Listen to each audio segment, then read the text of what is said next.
E o senhor pode falar um pouco pra gente como é que foi essa mudança de vida do senhor?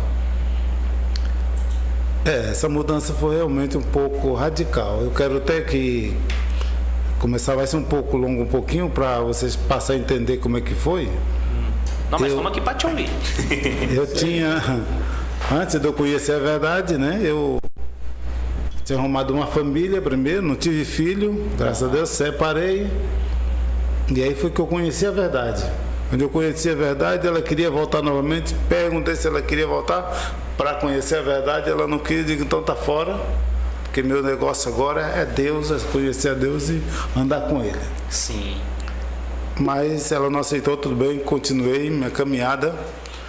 E eu fiquei na igreja por um ano.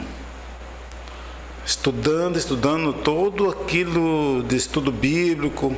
Naquele tempo era o tesouro, era o encontro com a vida, tesouro da fé, família feliz. Eram os estudos que tinha. A verdade, o estudo da verdade tinha começado há pouco dia, era novo ainda. Fiz todo esse estudo, depois fiz o curso do Apocalipse, que hoje ninguém quase faz esse estudo do Apocalipse para batizar. Depois que fiz isso tudo, assim mesmo não me batizei. E eu fiquei preocupado comigo mesmo, porque eu não tinha dúvida mais com a igreja, a doutrina da igreja, eu não tinha dúvida. Eu sabia que realmente essa doutrina estava certa. Só que eu tinha, a minha dúvida aparentemente seria o seguinte: mas não existe uma outra igreja com a verdade mais forte do que essa? Essa era a minha dúvida. E aquilo me está me tornando muito angustiante, porque toda vez que o pastor ia, os irmãos iam visitar, me perguntavam, não tenho dúvida, e por que não batiza? Entendeu? Sim. Eu tinha dúvida, mas não sabia como explicar a minha dúvida para eles. Mas até que um dia eu disse o seguinte: eu preciso descobrir Deus, se realmente Deus existe, Ele vai esclarecer isso para mim. E era numa quarta-feira. Eu estava na roça, mas meu pai, meus dois irmãos, nós estávamos colhendo arroz na beira do Araguaia. Naquele tempo o Araguaia enchia, né? Hoje não enche mais. Sim. E a gente estava apanhando arroz, jogando da canoa, porque a água subiu tanto, ficou só os cachos de arroz. Nossa. Fora, a gente estava colhendo assim. E eu vim para casa, aqueles dias já à tarde, tomei banho e peguei minha Bíblia. Eu me deparei com o livro de Joel, ainda não tinha lido ainda o livro de Joel. Joel capítulo 2, no verso... Eu me esqueço o verso agora. Eu sei que o verso lá diz o seguinte, que Deus ia abrir as portas, né? Para mim, essa é a maneira que eu entendi. E Deus ia mostrar em visão ou em sonho. Eu digo, tudo bem, agora eu entendi. Só que eu entendi o seguinte, eu tinha que assistir o culto todinho naquela noite. E entender tudo. E fui para o culto. E acho que foi o culto que eu mais prestei atenção na minha vida. Na quarta-feira. E aí voltei para casa. Naquele dia a gente tinha o costume de ir para o culto na igreja e depois ir para a casa do vizinho, lá para a casa dos irmãos, de conversar até chegar a hora de dormir. O culto terminava cedo, era poucos irmãos e não tinha não tinha, como é que diz? Não tinha coisa longa, né? Todo mundo era novo ainda. Essa era, a igrejinha tinha começado há pouco tempo. E o que acontece? Naquela noite eu vim direto para minha rede. Eu ansioso para saber o que Deus ia me mostrar. Era Joel 2:28, eu acho. Isso, 2:28. E eu peguei minha Bíblia, dei mais uma lida, à luz de lamparina. O pessoal hoje não conhece lamparina quase, né? A luz de lamparina. Mal aquela moderninha que é de LED, tem que ficar para todo lado. E aí, peguei minha Bíblia e botei em cima de um saco que estava com milho. E tinham 2 tamboretes, outra coisa que as pessoas hoje não se vê quase mais. Um tamborete. Vê cadeira de encosto. Tamborete não tem encosto, né? Hoje em dia é conhecido como puff. É todo usado assim, quadradinho. Não, mas o tamborete também era mais rústico, com madeira nobre, né? Uma madeirinha bem firme ali, que... Eu tenho uma cadeirinha que eu ganhei quando eu era...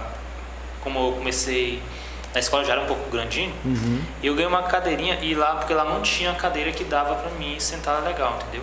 Então eles fizeram uma cadeirinha pra mim, e ainda hoje eu tenho essa cadeirinha. Isso já tem o quê? Como é importante, hein? Sim. Não, mas não foi esse papo que fez, não. Não gostava dessas cadeiras, não. Fazer uma cadeira especial. Não, mas não foi a escola que fez pra mim, não. Foi meu padrasto na época. E ele fez, pediu pra fazer, né? Porque ele também não é marceneiro. Ele pediu pra fazer. E a madeira é tão boa que ainda hoje ela tá bem ali. Depois eu mostro pra vocês em bom estado. Certo. Cadeirinha firme. Pode continuar mesmo. E ali, quando eu me deitei, eu não dormi, eu lembro que eu não dormi. Eu me deitei e encostei, olhando para a rua, né? E olhando para a rua, a lua estava bonita, surge aquele homem do nada lá no meio da rua. E se direciona, ele teve que baixar para passar na biqueira da casa. A casa era baixinha. Só que a roupa dele era branca, toda branquinha, né? Só que não aquele branco gelo, não. Era um branco bonito. Cabelo meio longo, mas não era cabelo preto. Lembro que o cabelo não era preto e nem branco. Era um cabelo assim, como... ruivo. Isso. Tinha uma cinta amarrada. Não me lembro se era de ouro, não me lembro, né? Sei que ele chegou e eu digo assim, agora vai resolver todos os meus problemas. Já imaginou? Já imaginei que ia resolver todos os meus problemas, responder todas as minhas dúvidas que eu tinha. Peguei o tamborete, sentei na rede, peguei o tamborete e coloquei para ele sentar. Rapaz. Ele não quis sentar. Eu, em vez de ir logo direto perguntando, mas eu não fui perguntar a ele. Ele disse, eu quero a sua Bíblia. E pegou a Bíblia, e eu peguei minha Bíblia e entreguei para ele. E ele leu o texto para mim o seguinte: não ameis o mundo, e nem as coisas que há no mundo. Porque se você amar o mundo, ele apontou para mim o dedo. Porque se você amar o mundo, o amor do Pai não está em você. E repetiu esse texto por 3 vezes dessa maneira para mim.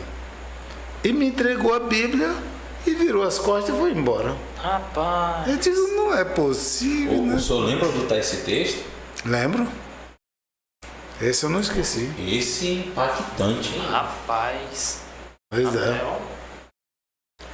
E ele virou as costas e foi embora. E tudo bem. Mas se o dia fui direto na Bíblia, peguei a Bíblia e abri a Bíblia. Querem abrir comigo? Pode ser. Está lá em João. 1 João. Sabre de luz aqui. 1 João, capítulo 2. Capítulo 2, capítulo 5, verso 15, né?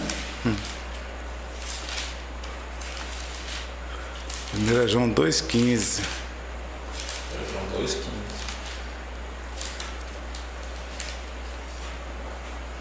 Até o 17.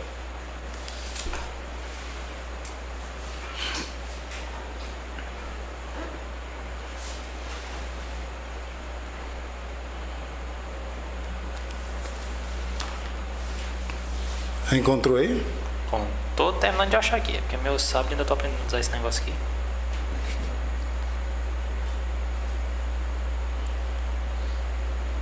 Encontrou aí, Miguel? Eu nem abri o meu. A minha aqui tá no jeito. Aí, clica aí. Tá. Rapaz, irmão. Já abriu até no celular. O homem também tem um sábio de luz aqui, moço. Não, ele anda. Não, ele anda prevenido. Ele tem quantas Bíblias aqui no celular? Aí tem 2. 2 Bíblias, o homem é bruto. Olha, aqui na Bíblia está um pouco diferente do jeito que ele citou, porque ele citou direto para mim, né? Sim. E o texto aqui é direcionado ao público todo. Aqui diz o seguinte: não ameis o mundo, nem as coisas que há no mundo. Se alguém amar o mundo, o amor do Pai não está nele. Amém. Entendeu? Olha isso. Então ele citou direto para mim o texto lá na hora. E quando eu abri esse texto aqui no outro dia, que eu vi, ele disse, mas não ameis o mundo nem as coisas que há no mundo, porque se eu amar o mundo, o amor do Pai não está. Ele disse para mim, mas o que está dizendo é para o povo, para todo mundo. Tudo bem. Mas até então eu não sabia o que eu amava. O que eu estava ainda amando do mundo, que estava me atrapalhando eu me firmar na igreja. Eu não sabia, confesso para vocês que eu não sabia. Estava na igreja, mas não conseguia ser batizado, porque algo estava me segurando e eu não sabia. E quero deixar claro para vocês aqui, você que está nos assistindo, tem muito cuidado quanto a isso. Você pensa que está na igreja e que vai para o céu, e nesse momento você está nessa dúvida, e realmente isso é sério. A minha dúvida estava na música. E descobri muita música, no caso. Eu tinha, na época que eu me tornei adventista, até que quando aconteceu isso eu não tinha mais, eu não me lembro se eu ainda tinha algum disco. Vocês conhecem o LP? Sim, disco de vinil, né? Eu tinha mais ou menos uma quantidade assim.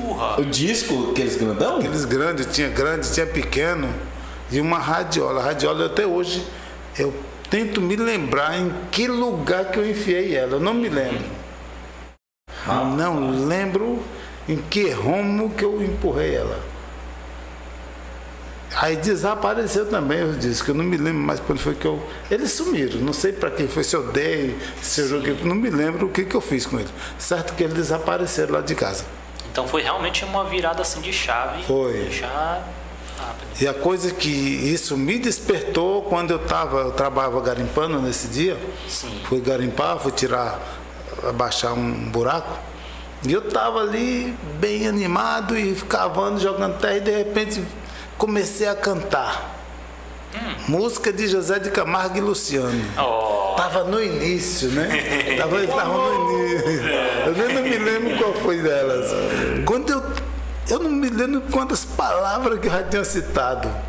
E aí veio copa a parede uma vez. De algo está errado. Isso não é de cristão. Isso o cristão não deve cantar. Dali para frente, nunca mais. Eu falei para Deus, Senhor, se é isso que está atrapalhando eu ser batizado, eu andar nos teus caminhos, que retira de mim. Eu quero que não é só a música, tudo aquilo que vem atrapalhar, seja o rádio, seja a música, seja o que for, que o Senhor retira de mim. Resultado, eu gostava muito de rádio, mas o rádio desapareceu. Também não. Hoje eu gosto, da camarada canta lá tudo, mas a letra da música não entra na minha cabeça, não, graças a Deus. Amém. Mas a música é séria.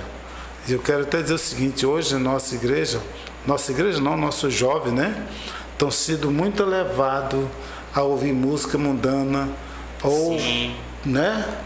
E isso atrapalha. Ele não vai chegar lá no céu, porque... Por que eu digo que ele não vai chegar lá no céu com esse tipo de música? Porque esse não é o estilo de música para adoração a Deus. E Deus precisa de pessoas adoradores.